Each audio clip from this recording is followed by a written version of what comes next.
Henry, Royal Marine Commando and endurance course record holder back in 2024. Mate, how are you doing? Good. Yeah, not bad. You're good? Very well, mate, very well. Let's jump straight into it, mate. Take me back to that moment where you earned your Green Beret, mate. When you earned, the very thing behind me, you crossed that finish line, mate, and got the moment where you got the green lid in your head. Tell me more, mate. How did it feel? Yeah, probably the best feeling up there with winning the World Championships for me. It probably tops it actually. The best feeling to join like the best boys club as it's known as. Something that I trained for 16, 18, was about 18 months in the end. To finish it off with that was just like the best day ever. Yeah, it was anything really good. Love that, incredible, mate. Take me back to you said the World Championships. So let's explore that. Who is Henry? Tell me more about you, buddy. Yeah, me. So I'm Henry from Wargrave. I am or was in the Great Britain under 23 team for rowing. Went to Oxford Brookes University, studied sports exercise science, won under 23 World Championships there as well when I was there, and then went into the national team, which is based out in Caversham, and that's kind of where everything kind of ended with the rowing side. And then I looked to join, wanted a bit more of a challenge and go down the Royal Marine route. So yeah, that's basically a really quick summary of me and what I've done, I guess. Yeah, mate. Let's explore. Let's explore more. Love a quick summary, but let's go into it. I mean, I love the why. I'm a big believer. It's all about having the why and connecting it with the how. So tell me more about your why. Why did you want to join the Royal Marines, mate? Really simple. I wanted the biggest challenge and to be part of the best club. Being in part of the GB under 23 team, I had that kind of camaraderie and training, with a big bunch of guys. I loved it, but when I stopped, I missed that like hunger and buzz that I loved and what I live for. And the only other way to go and get that, what I thought, was to go down, join the Royal Marines. Yeah, that's very simple, but that was it basically. What lights you up about I can relate to that. I love a challenge, mate. It was kind of my reason for joining. One big reason was challenge. What lights you up about challenge, mate? Getting the most out of myself and digging or knowing that you are always capable of achieving more than you think. I think that's the thing, to know that this is going to be hard. You accept, it's going to be hard, but to know when you're in that moment when you really think I'm not going to be able to carry on, and then you still push through that hunger and fire. I just love it. It's so good. Which is why I do these endless challenges. That's that challenge and fire that burns in me every single day. It's a mindset, right? Stay at the mind. Well, exactly. Exactly. I didn't want to say that one, but yeah, you went for it. Yeah, I love that, mate. And then let's explore your route, mate, because went into the reserves. Why the reserves, out of interest? Reserves for me was, well, actually, I'll go back to the beginning. So I finished rowing for Great Britain, and I thought I wanted to join the Marines. Okay, I knew where I wanted to go, and then I had an option, either regs or reserves. I was very hell-bent set on the regs, and then I spoke to one person who was in the reserves who said, "You've got an amazing sales job at the moment for an outdoor company." Yeah. I really loved it and I don't really want to leave, but the Marines is something that I want more, that challenge I need. And that's when I thought, actually, I could do the best of both worlds and get my green lid, but also hold down being national account manager for an outdoor company. And yes, I knew it would. I didn't quite understood how it would work, but asking lots of different questions to different people, I kind of got a really good understanding of the process. And 16 months later, got my green lid. So it's the best way of managing two things. If you want to keep a career going and also get that buzz and challenge, and I guess earn your green lid, and get the opportunity to also mobilise and I guess be a regular for however long you want. You get the option from 3 months up to full time if you want to. Right, so you can transfer over to regs, right? Mm-hmm. Yeah, you have the option. Yeah, you can either completely transfer, or you could say I want to go and do 3 months, 6 months, 12 months at 4-3, 4-2, whatever that is. The opportunities, they're not always there, but when they do come up, we're told, and then you can choose when you go. How for reserves or people that are listening that are thinking of going down that route? How like let's say you decided you wanted to be a reg, you were like, yeah, I'm ready to make that transition. is it just a case you pick up and call the careers office? Is it? I mean, how does it work? So You I'm explored not. it, or Yeah, so I looked at it a little bit. I've been told what you have to do. There is certain paperwork you do have to fill in. Qualifications wise, there's no other test or anything you have to do. Obviously, you've earned that already. It's just the paperwork side where you can very easily just transition over, and then you'll be posted to or pinged wherever you're needed, I guess. But the benefits of being in the reserves is that when the opportunities come up or mobilisations, you can then pick where you want to go. So you actually know I'm going to 4-2, 4 or 4-3, 4-6 months from this month to this month. You tell your job I'll be gone from these dates, and everything's taken care of. So then you go straight back into your job after. So it is the best of two worlds. I love it, mate. There's a lot of stigma, not so much now, I guess, but I still out there about reserves, regs, the whole rubbers that people talk about. Have you come across that, mate? What's your take on that? Is it a bit of light-hearted banter? Is it It is. I think we take it. I know it's a saying. You can't not take it. It is a bit of banter, but I think deep down they know, as I'm sure I know you do. Yeah, it's a very different type of challenge. The time management, organisational skills. Yeah, you need loads when you're down there, but because you're in one world, that's all you're worrying about. Mm-hmm. Everything is put into that. That 9-month course, but for us it's drawn out over 16 months and you're trying to juggle everything. I think deep down people are like, how are you still passing these tests and doing what we do around holding down some relationships, families and jobs ultimately. So yeah, a bit of banter, but you've got to just take it on the chin, really. It's part of it. It's what we do it for. But no, I add to that, mate. I speak to a lot of guys that come on the pathway who are going down the reserve route, and I always say to them, it's I've got big respect for it because I believe it's harder, in a way. Okay, we can go. The regs is more arduous, more taxing on the body because you are in for the 36 weeks, and it's kind of you don't get much respite, much a break, but. I think it's harder for you guys in the sense that you've got to turn up every other weekend, is it? Yeah, every other weekend. Every other weekend, get beasted and then go back, transition back into your civvy job. You're probably tired, not had much sleep. We all know how those exercises go. And then you've got to turn up again 2 weeks later. And I think that is a whirlwind. I'd struggle with that more than the regs for me personally. It's the switching on and off and being a different person that's what the biggest challenge is overall for anyone that's looking to go down that route. It's not the physical side. You might be really fit and strong. That's great. And you want to learn and know all the information and content, but it's that being there on a Sunday night, cleaning your weapons, handing them back, and then Monday morning, 6 hours later, basically that's your first time you get to sleep in 2.5 days back in the office with kind of normal civvies. It's a really hard mix or balance. Yeah, mate. I bet. How did you manage that? How did I manage? Well, I actually met up with a friend last week who I used to work with at that job, and he said that he looked over at me quite a few times during that 16-month period on a Monday morning, and I would be there literally nodding. He's definitely counted a few times me actually being a little bit pretty much asleep. So yeah, I guess on those days probably didn't manage that so well, but for me it was just coffee and just get that day done, get back to bed, and then you get a proper night's sleep, and then you crack on with your week. So the exercises in my head, I kind of got through them as they start on a Friday night and actually go through to the Monday, and then I'm back into a normal week for a week and a half, and then back into it again. That's how I kind of personally got through it. Funny how you say nodding, like we call the recruits nods, right? Because of nodding off in lectures. Funny how you're reserves and you're nodding off at work. I mean, it's quite. I've never heard that before. So no, nod carries through into reserves as well. Love that. Go on, you can say something. It definitely does, 100%. Yeah. Love that. No, exactly that. It does. Yeah, mate. The reserve pathway. So like obviously me as a reg. Not clued up in the reserves pathway. So for anyone listening, like what does that process look like? I think you said the training was how long? Just give us 16 months. So you joining's the same. Talk me through it. What was it like the process? Yeah. So go onto the website, Royal Marine Reserves, apply now, very, very similar. You then pick your option, what you want to do, regulars or reserves, go through the same medicals, all of that stuff. Nothing changes there.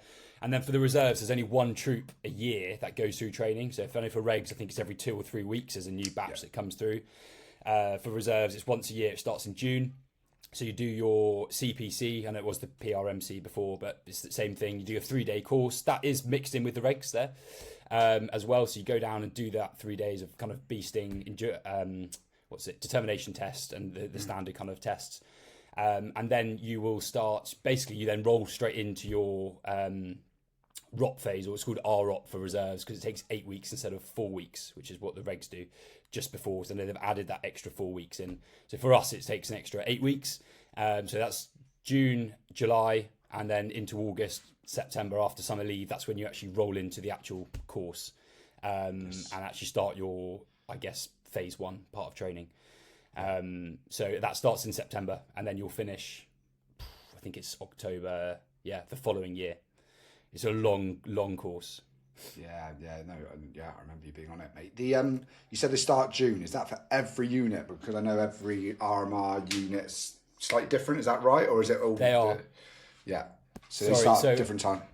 I say that from London, which is that's where I trained. London starts June. I'm not sure about Merseyside and the other units, but they all individually start at one time each year. It's one troop. Yeah. So if you get back trooped, that's a whole other year and a half or year you've got to wait. Really, it's not a 2-week job. Which you didn't. We'll explore that later, but you got through as an original, which is class. A lot of people. Was there a lot of people in the troop that did get back trooped? There were quite a few. Mainly injuries. Injuries and things, and it's so hard. I know that they drop back to their job and things, but I know there were guys in my troop who it was their third attempt. That's years in the line, kind of just waiting to go through, and eventually they go and get it, which is amazing. And I actually feel you're even happier for them than you are yourself, because they've been in that pipeline for like 6, 7, 8 years. Some of them with kids. Wives and things have also had to go through that journey as well. It's not just one person. We say that the females also joined the military as well as wife or girlfriend. There's an element of that. It's a commitment, right? What was the hardest part of the balancing for like the reserves with civvy life? What was the balance like? What was the hardest part of the process for you?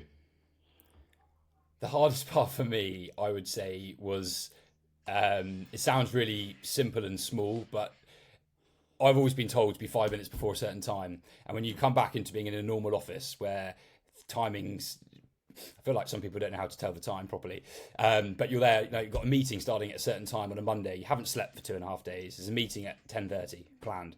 You're there at 10:25, as you would be, 5 minutes before, and things pop up along the way, and it's just when you haven't slept, you're really tired, and certain things just aren't going the way that they should be going. That's when I realised that you've just come from being like top of the world, or with an amazing bunch of lads really driven and wanting to actually get the most out of themselves, to being back in a normal office where things get pushed around, and it's just the extremes of two jobs, really, I would say.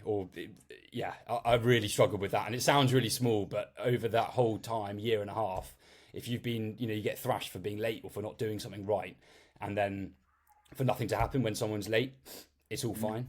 That's what I really struggle with, and it sounds really small, but it's a really big thing for me when I'm very kind of meticulous with things like that.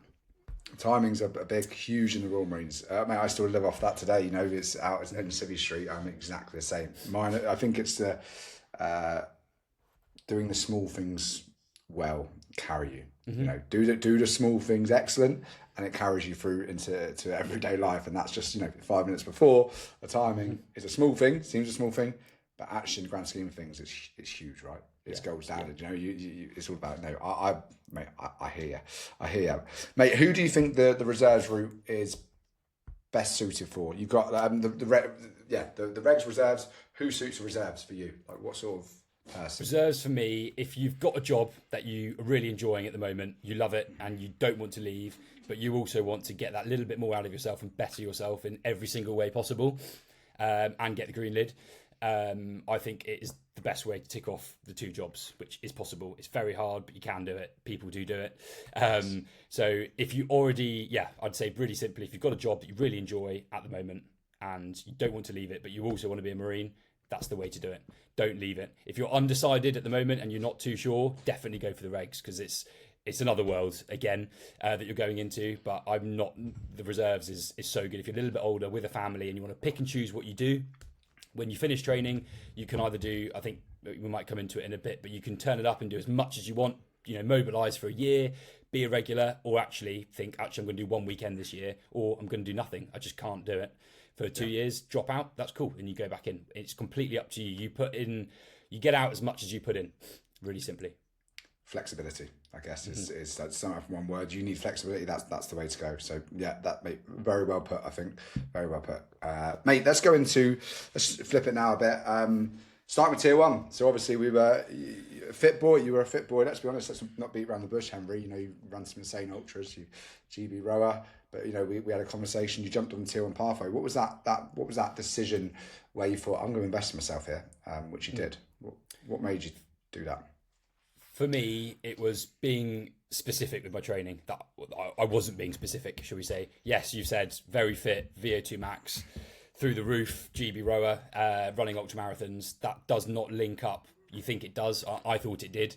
But when you get down to bottom field on the assault course, there's so many things where weaknesses show, and that will show every single weakness down there. PTIs will find them. So, yeah, I think for me, I wasn't training specifically for the Commando course. I was just training to be fit. And they don't really cross over. And that's where I know you really picked apart my weaknesses, in particular single leg kind of things and movements and explosivity, things like that. That's what I was really lacking, because that's not what you don't get any of those from running ultras.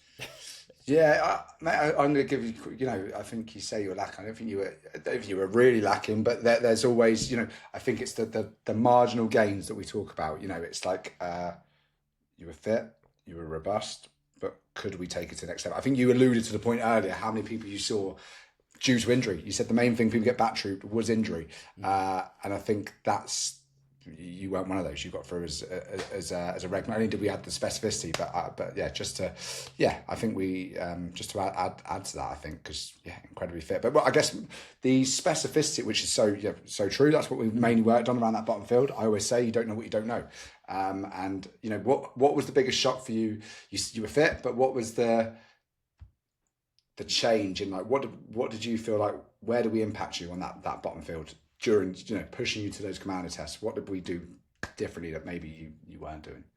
That makes sense. I would say, again, this sounds really, really small. The 6 foot wall in particular, I know that was an issue that I really struggled with.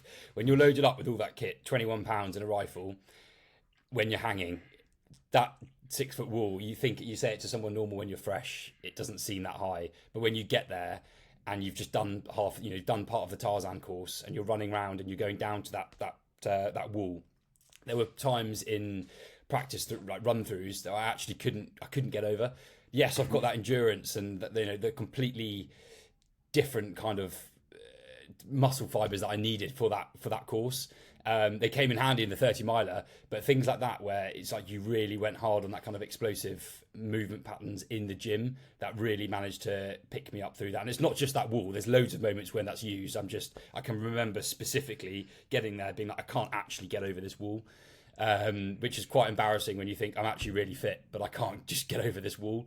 That was the main thing I know that you massively helped me with in the gym. Yeah. What was say that was the biggest gap that we worked on for you? For me, it was. Yeah. It was that. It wasn't that general base I had. It's years and years of training, but it's just being specific for that actual course is something that I just probably was a bit complacent with and just pushed along and thought, oh, it will be fine. I can do this. You can't. It's very, very different. And I think, again, complacency might be a big word to use there as well. Yeah. Never be complacent. Train specifically for something. Trust the process. It was your process. And it got me over that wall. Is that, mate? You don't know what you don't know. We say it again, but I know we did a lot of plyo work, a lot of single leg strength work, and the results showed, mate. But I always say you can lead a horse to water, you can't make them drink it. So it was like down to you putting in that work, trusting the process, which we value here, mate. If you could strip everything right back, and I know you alluded to, but let's go 3 things. What are the biggest needle movers for you being on the pathway that really unlocked the person you were to the potential of the Henry standing with the Green Beret today? What was the big things for you? First thing I'd say for you, actually picking on you first, motivation. Having that person to be able to speak to and talk to from, being a PTI at the top, you know what you're talking about, to hear it from you. Trust the process. I know if I do what you say and I'm going to act on it, I know it will work. So that's, I guess, the first one. Sorry if I'm going off on a bit of a tangent. No, mate. No, that was the first one. Again, like I've touched on already, being specific, training specifically for that course is crucial. Don't think you're fit in certain sports so you'll be able to wing it. You won't. You will get caught out. And then the third, again, I'd probably say community, going back to tier 1. Just everything that you offer. It just made my training, which was done alone a lot of the time, a lot more interesting and exciting to be able to do. Because remember, there's no PTI shouting at you on a Tuesday night when you get back from the office. That's down to you to be able to do. I know you were there, but I've still got to be able to do it. But to be able to have the app and tracking and be able to see myself improve massively helped me. Huge, mate. No, I appreciate that. It's always good to know. I think, mate, it was great as well. The where we could tape you. Like I always say to the guys in reserves as well. It's like we know the script, we know the schedule, we know when to tape you. It's specificity that you can't. You guys don't just rock up to the bottom field with very little conditioning specificity around it. Whereas regs are there for at least 10 weeks before they do their bottom field pass out, right? You guys just sort of get thrown into the mix. And you do see a standard, a massive, no disrespect to reserves, they just don't get the time around that course. Whereas I think we really honed that in of what you could do around it, and it paid off, mate. What was your endurance? Go on. I was going to say, at London, it's a great unit. We've got 30-foot ropes and everything, and the regain in a sports hall. There's no organ underneath, just a crash mat. It's great to simulate things, but you can't simulate that exact course. You just can't do it. And even in the gym, doing your plyo work and your single leg strength work, there's no simulation for actually doing it. And that's where a lot of reservists really struggle with that shock. A shock of capture being down at CTC Limpston anyway. And then also the fact that we haven't been around that course is just and you're expecting us to do it in a week. It's like, how is that possible? So yeah, we do probably the times, as you've seen, they are a little bit slower, but that's the reason why, I guess. I would say slower, but do you remember your time for your endurance course? Endurance course was 54:10. Rapid. In October, November time. So the sheep dip was Peter's Pool was pretty deep. And it was pretty boggy. So yeah, it was a good course, and a little bit of waiting, I think, at the sheep dip, which is a bit frustrating. But there's always another chance to go again. Who knows? Who knows, mate? Maybe on your PTI course, mate. That's what I'm planning. Hey, mate, phenomenal, mate. But even a bit of waiting at the sheep's dip, mate, and you still set the record for the year, which is impressive, mate. Which is really impressive. So, mate, let's talk about. Sits next to me, winners never quit, the quote of tier 1 coaching, mate. I always like to ask this question, but what does that quote mean to you? Winners never quit.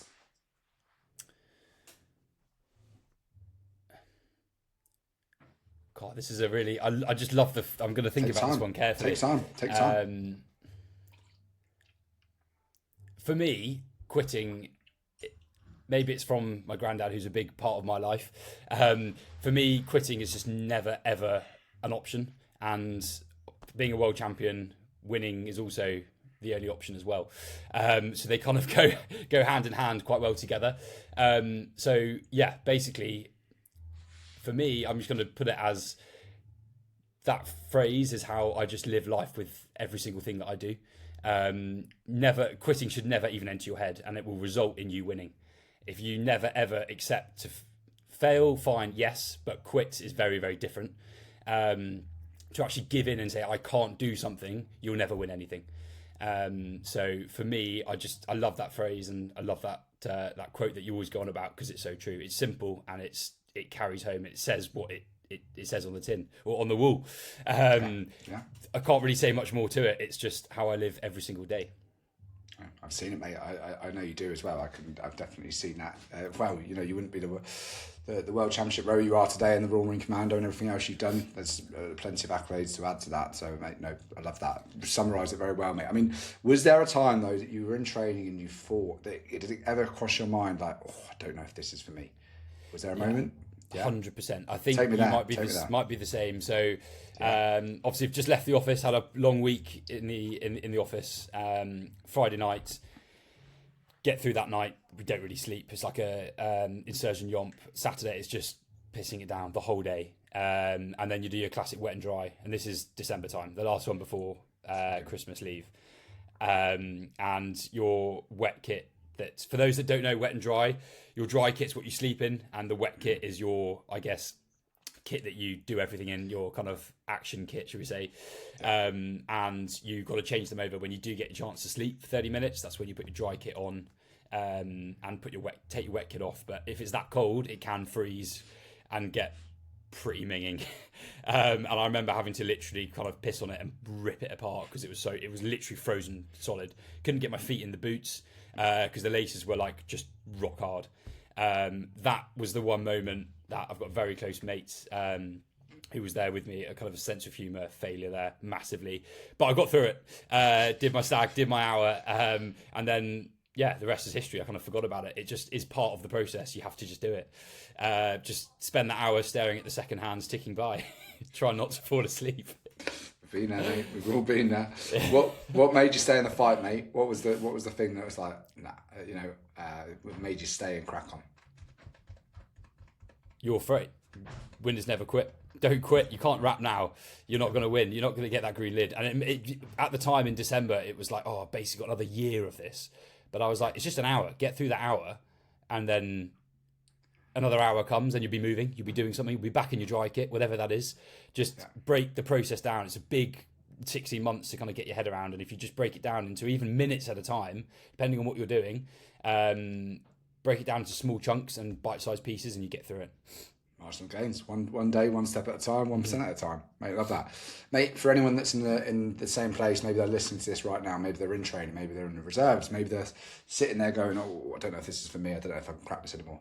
Mate, what would you say? What would you say to that person that's sitting there and like, oh, should I quit? Should I carry on? If you could give your token advice, what would you say, mate? I would say you get one life, one shot. Mm-hmm. Go and get it. Don't take the easy option. Everyone, and the majority of the people in the world, take the easy option, which is to quit and give up, and they won't win. But if you want to win and get your green lid, just hang in there. There will always be an end to whatever you're doing, even if you're running 100 miles or 5K or just doing 10 reps in the gym. There is an end to everything. Just hang in there, get it done, and then move on to the next one. So true. So true, mate. So true. Love that, mate. Mate, the bloke that's sitting in front of me, what's changed, mate, from where you were as a civilian, Henry the Civvy, to Henry the Royal Marine Commando? What's been the biggest shift for you since earning your Green Beret? Just how I live life. I would say time management skills, organisational skills, and just discipline. It sounds really cheesy. It's kind of like the ethos, I guess, but just everything about how I live my life and just move around. Confidence. It's the full package. I'm just a completely different person to what I was before training. Completely different person in a good way, and lots of my mates have noticed it.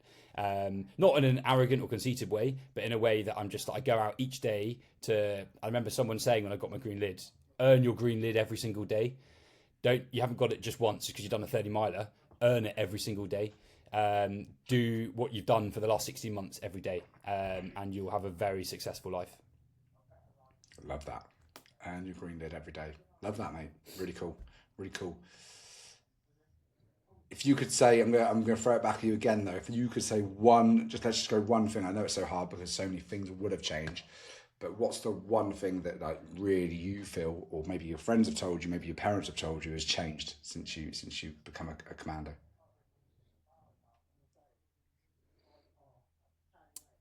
One word: mindset. Sick. To be really simple, so I don't waffle. Sick.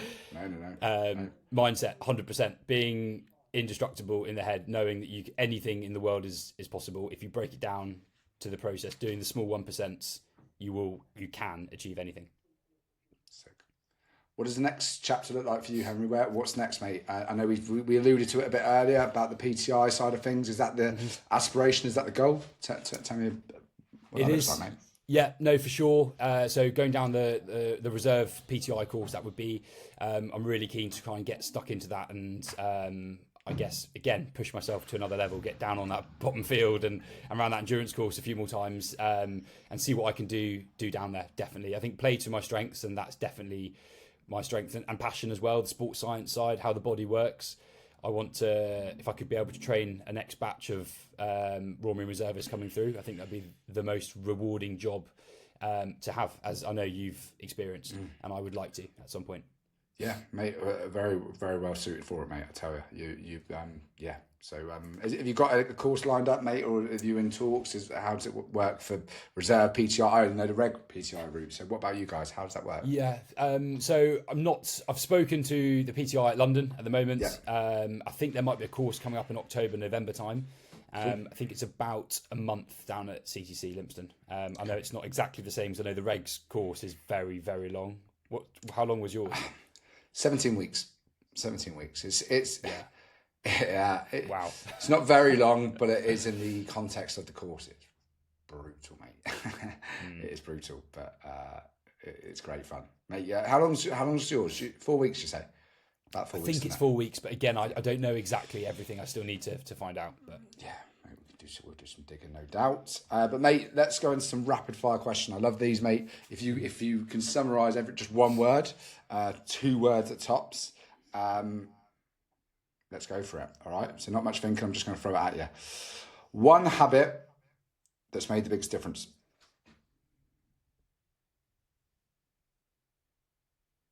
Quick, mate. I want rapid. Process. Hardest moment of the journey. Wet and dry routine. Best moment. Oh, best. No, I don't know. What's the best moment? So we did the hardest. What's been the best? What was the best moment? Oh, green lid, 100%, 30 miler. One piece of advice you'd give someone preparing for an arduous course. Train wisely. Biggest lesson the Royal Marines journey taught you. Nothing's impossible.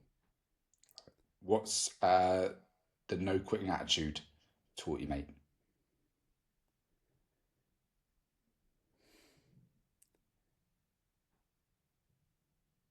This isn't very quick, is it?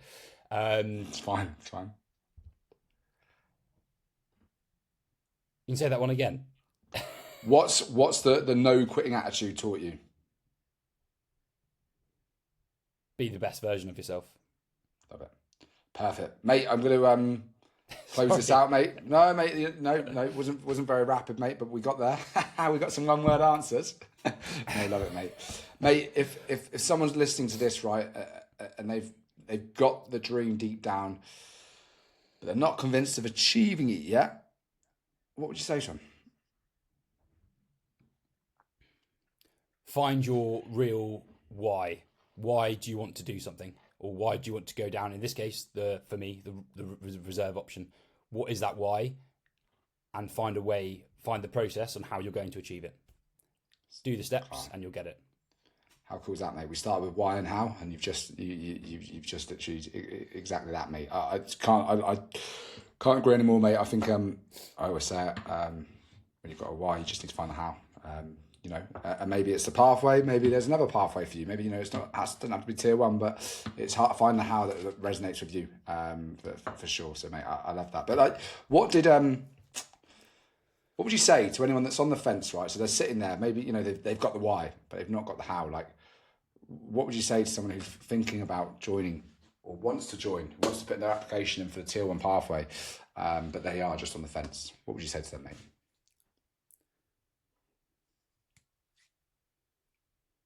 Give it a crack. You'll see the benefits.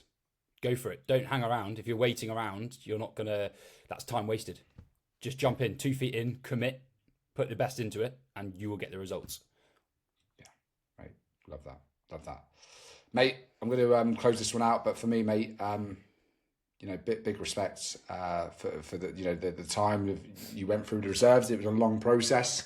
I remember it, mate. We worked hard through it, and obviously saw you through the process, mate. And not only did you go down there and absolutely smash it, which you did in training, and all the physical side of it as well, like you're on to big and huge things, mate, and I've no doubt that you'll be a reserve PTI very soon in the near future, mate. So, mate, big respect again. I know it's been a while, but congratulations again, mate. Appreciate you taking the time to come on, mate. And Henry, we'll speak soon. Cheers. Thanks again, mate. Top man.